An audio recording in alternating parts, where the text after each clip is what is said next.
I thought duct tape, where do you think, I'm missing the chat. Sorry, I was looking down and I missed the chats here. Somebody asked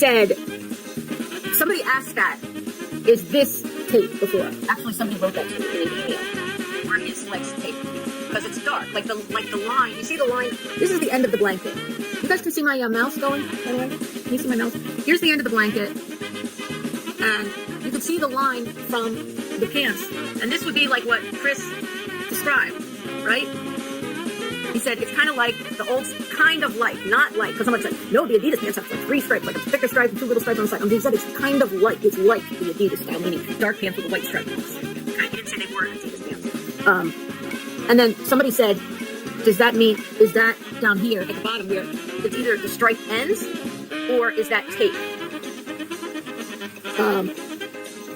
You said, I wouldn't, we're going to get, listen, we're going to get, remember black comes out white in these pics? Yeah, it does. But, when we're working with contrast and things like that, it's, it starts altering stuff.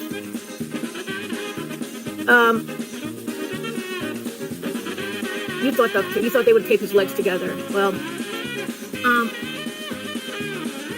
Edgar said KK said like the breakaway pants for BD or for wrestling style. Yeah, like ones that you could, right, it has like a stripe down the side, right? There could be pants that have a stripe that end, before the bottom. I don't think they taped anything. Their legs look bare. These legs look bare. His legs look bare. I mean, it's not a bare leg. Let me show you the other one.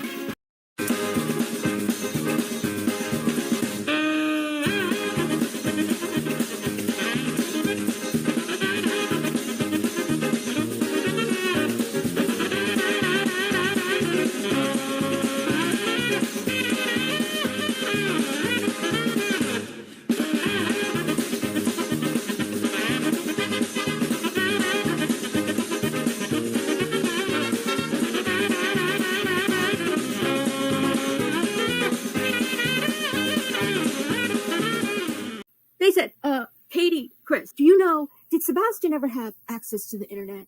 No, we kept everything locked down. If he went on the internet, it was only under our supervision. Of course, right? We only talked to people through our phones. We didn't let them take phones out. They're not playthings. This was all under their supervision. Sebastian didn't make a move without their supervision. Do you think it's possible he could have been talking online, FaceTiming, through any kind of apps, adults who might be predators of children? What'd they say? Oh, no. Oh, really? How about the RSO, the lifetime tier 3 RSO that you brought him to see and facilitated FaceTime probably on a regular basis, certainly the morning before he went missing. Why? Probably to say goodbye. 666. Yes, you do know that Sebastian was in fact. Here we go. Here we see. Sebastian was talking to a child predator online. He was. For everybody out there, I don't care who you are, for everybody out there who wants to know, is it possible? We've now found our answer. Is it possible Sebastian was talking online to a child predator tier 3 RSO through some kind of internet app? For everybody who wondered that, the answer is yes, he was. Her name was Frances Suzette Rosenbaum. She is a tier 3 child RSO. Her RSO crimes are against children, the highest level.